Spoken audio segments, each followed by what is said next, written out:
ഹായ്ഡാ. എടാ, നിനക്ക് വല്ലതും മനസ്സിലായിരുന്നോ നമ്മളിന്ന് സ്കൂൾ അസംബ്ലി നിന്നപ്പോൾ? എനിക്കൊന്നും മനസ്സിലായില്ല. നിനക്ക് വല്ലതും മനസ്സിലായോ? എനിക്കറിയാത്ത കൊണ്ടല്ലേ ഞാൻ നിന്നോട് ചോദിച്ചത്. ടീച്ചറിനോട് പറഞ്ഞാലോ നമുക്കൊന്നും മനസ്സിലായിട്ടില്ലെന്ന്? അത് ശരിയാ, നമുക്ക് പോയി പറയാം. വാ നീ.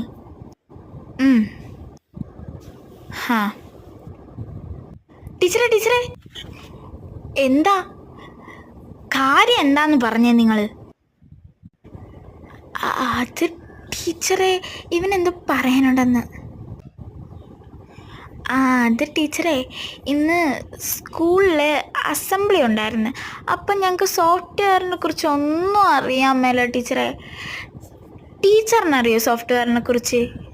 ബിസിനസ്, ഭരണനിർവഹണം, ഇങ്ങനെ പല തലങ്ങളിലും നമ്മൾ സോഫ്റ്റ്വെയർ ഉപയോഗിക്കുന്നതിൻ്റെ ആവശ്യകതയെപ്പറ്റിയും അതിൻ്റെ ഗുണഫലങ്ങൾ, അതിൻ്റെ നന്മയെപ്പറ്റിയും ലോക ജനതയെ ബോധവൽക്കരിക്കുന്നു എന്നാണ് സോഫ്റ്റ്വെയർ ഫ്രീഡം ഡേനെ കുറിച്ച് ഉദ്ദേശിക്കുന്നത്.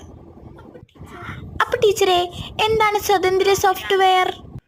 എന്താവശ്യത്തിനും ഉപയോഗിക്കാനുള്ള സ്വാതന്ത്ര്യം എന്ന് പഠിക്കുന്നതിനും നിങ്ങളുടെ കമ്പ്യൂട്ടർ ആവശ്യങ്ങൾക്കായി അതിനെ മാറ്റം വരുത്താനുമുള്ള സ്വാതന്ത്ര്യം, പകർപ്പുകളും വിതരണം ചെയ്യാനുള്ള സ്വാതന്ത്ര്യം, പരിഷ്കരിച്ച പതിപ്പ് മറ്റുള്ളവർക്ക് വിതരണം ചെയ്യാനുള്ള സ്വാതന്ത്ര്യം.